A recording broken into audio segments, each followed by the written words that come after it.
നാണക്കിൽ എൻ്റെ കൂട്ടുകാരൻ്റെ കല്യാണം വിളിച്ചിട്ടുണ്ട്. അപ്പം നമ്മളെല്ലാവരും വിളിയുണ്ട്. വൈകുന്നേരമാണ് ഫംഗ്ഷൻ. ഞാൻ എല്ലാവരും പറഞ്ഞു സുജോ നിന്നും പിള്ളേരോട് പോയാൽ എല്ലാവരും വിളിച്ചേക്കുന്നതന്നെ. പിള്ളേരുടെ സന്തോഷമാവും വൈകുന്നേരം രാത്രിക്കല്ലേ വൈകുന്നേരത്തെ ഫുഡ് ഇത് ഇപ്പൊ എല്ലാരും പരിപാടി.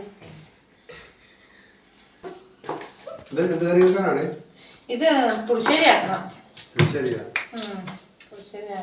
പപ്പ എനിക്കൊരു കാര്യം പറയണം. എന്താണ്? എന്റെ ഡ്രൈവിംഗ് സ്കൂളിൽ പഠിക്കാൻ പറ്റുമോ? ഡ്രൈവിംഗ് സ്കൂളിലോ? എന്ത് പഠിക്കാനാ? ഡ്രൈവിംഗ് പഠിക്കാനോ? നിനക്ക് ഡ്രൈവിംഗ് പഠിക്കാനായോ? എനിക്കായപ്പോ ഞാൻ ഡ്രൈവിംഗ് കമ്പ്യൂട്ടറിനകത്തെല്ലാം ഓടിച്ചതാ. കമ്പ്യൂട്ടറിനകത്താ പഠിക്കാനാ? അവിടെ ഉണ്ടോ? കമ്പ്യൂട്ടർ ഉണ്ടോ? അവിടെ ഉണ്ട്. മാലക്കലുണ്ടോ? മറ്റേ ജോൺസൺ ഡ്രൈവിംഗ് സ്കൂൾ അല്ലേ? അപ്പ കൊണ്ടാ മുത്തിനെ കൊണ്ടാ കേട്ടോ. മുത്ത് റെഡി ആയിക്കോ. അവിടെ ഇപ്പം തുടങ്ങിയിട്ടുണ്ടെന്ന് തോന്നുന്നു. സ്കൂളിൽ തുടങ്ങിയിട്ടുണ്ട്. സിമുലേറ്റർ വഴിയിലാണ് എന്തോ പഠിപ്പിക്കുന്ന രീതിയാണ്. സിമുലേറ്റർ വെച്ചിട്ട് പഠിപ്പിക്കുന്നുണ്ട്.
നല്ല